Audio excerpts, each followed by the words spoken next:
পানি বণ্টন চুক্তি লঙ্ঘন করে সিন্ধু নদের উপর বাঁধ বা এই জাতীয় কোনো স্থাপনা নির্মাণ করলে ভারতে হামলা চালাবে ইসলামাবাদ, এমন হুঁশিয়ারি দিয়েছেন পাকিস্তানের প্রতিরক্ষামন্ত্রী খাজা আসিফ।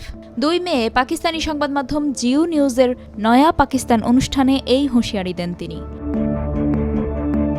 খাজা আসিফ বলেন, শুধু বন্দুকের গুলি বা কামানের গোলা ছুড়লেই আগ্রাসন হয় না, আগ্রাসন বহুভাবে চালানো যায়। যেমন সিন্ধু নদের পানি প্রবাহ বন্ধ করা বা পানি প্রবাহকে ভিন্ন পথে চালিত করাও এক প্রকার আগ্রাসন। এতে ক্ষুধা ও তৃষ্ণার কারণে মৃত্যু হবে লাখ লাখ মানুষের। খাজা আসিফ আরও বলেন, সিন্ধু নদের পানি প্রবাহ আটকাতে তারা যদি বাঁধ বা এই জাতীয় স্থাপনা নির্মাণ করে তাহলে পাকিস্তান সেই স্থাপনা ধ্বংস করবে।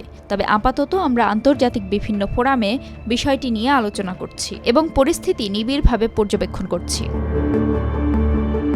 তিনি আরও জানান, একতরফাভাবে ভারত সরকারের সিন্ধু পানি বণ্টন চুক্তি স্থগিত করার বিষয়ে ইসলামাবাদ সংশ্লিষ্ট অংশীদারদের সঙ্গে যোগাযোগ করবে। আসন্ন নির্বাচনের পটভূমিতে রাজনৈতিক লাভের জন্য নাটকের জন্য পাক প্রতিরক্ষামন্ত্রী ভারতের প্রধানমন্ত্রী নরেন্দ্র মোদীর তীব্র সমালোচনা করেন। এক প্রশ্নের জবাবে এই মন্ত্রী বলেন, আগের চেয়েও ভারতের ওপর বিশ্বব্যাপী চাপ বেড়েছে, তবে এটি বলবো না যে হুমকি এড়ানো গেছে। খাজা আসিফ আরও জানান, যে আন্তর্জাতিক সমর্থন প্রত্যাশা করেছিল নয়াদিল্লি তা পেতে ব্যর্থ হয়েছে। মোদী সরকার তাদের মিথ্যা দাবির সমর্থনে কোনো প্রমাণ উপস্থাপন করতে পারেনি। পাকিস্তানের বিরুদ্ধে মোদীর অভিযোগ প্রত্যাখ্যান করেছে আন্তর্জাতিক সম্প্রদায়। পাকিস্তানের বিরুদ্ধে ভারতের বাগাড়ম্বরপূর্ণ বক্তব্য এবং অভিযোগের কথা উল্লেখ করে খাজা আসিফ বলেন, ভারত ক্রমাগত উস্কানি দিচ্ছে, তবে আমরা কেবল প্রতিশোধমূলক পদক্ষেপ নেব।